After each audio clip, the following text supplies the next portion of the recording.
Alrighty, ladies and gentlemen, we have a 2017 Street Glide. Customer came in because he had fork seals leaking. We're gonna go ahead and pan over here. Miles has already removed one of the lower fork legs, and here's what the inside of that looks like. So the seal that needs to be replaced that is leaking is here. We go to Harley and buy our seals. Unfortunately, we already opened it up, damaged the part number. But just to show you, we like to use Harley parts. And then this is a dampener bolt that goes here at the very bottom that holds it in place. This washer here also very critical. It needs to be replaced. As you can see, it's seen better days. The oil in this thing smells really, really, really bad. Recommend you wear a face mask if the oil is that old. Now, depending on riding conditions, these fork seals usually last about 20,000 miles. It's also recommended to replace your fork oil every 20,000 miles. This bike has 23,000 miles or so it's definitely time to replace. It is causing a lot of oil to leak. And so Miles is gonna walk us through the process of how to remove the lower fork legs. Miles, talk to us, dude. All right, so first we got this little C-clip right in here. So you can take a little pick, pop it out. Okay. Take that one off. That's what that looks like. Cool. You're gonna flip it upside down. Take your impact wrench.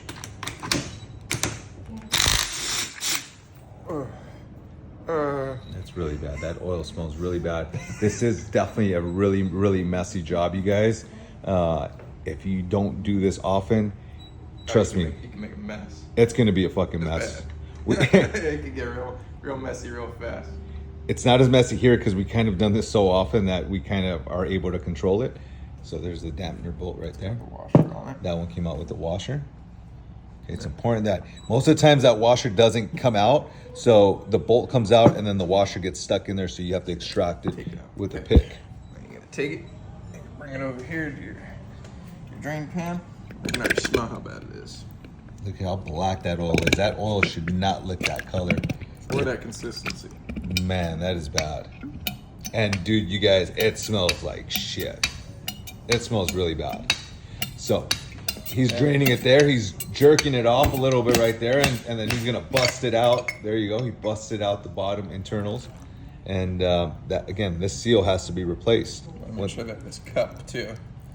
This is really now. It's to be stuck in there. It's gonna stay to it. You want to make sure you take it out of the lower fork if it's stuck in there. Cool. So now Miles is gonna go ahead and put it over here on this side. And then we're gonna go ahead and extract this seal by just pushing it up that direction. We'll slide the new one in. We'll put a new dampener bolt and washer and repeat the process. Put brand new oil. I'll show you what the new oil is gonna look like, how clean the oil is once we're ready to do that. Make sure you loop that up. Slide that on. Hey, real quick. They are Is oriented. there a process up or down? Like, is there? So one side has numbers. The numbers are gonna face up. So the numbers face upwards. And there you go. That's the way it goes in. All right, we'll replace this one. This one's already been replaced. And then the old one's in the trash. hey, question: how much oil do we put in this bike? So 49 millimeter forks are gonna take about 19 to 20 ounces of fork oil, and then if you got a 41 millimeter, it's gonna take about 12 to 14 ounces. There you go. Giving you guys some very valuable information. I don't recommend you guys do this at home, but at least now you guys know the process. We'll go ahead and show you what this new oil is gonna look like in just a bit.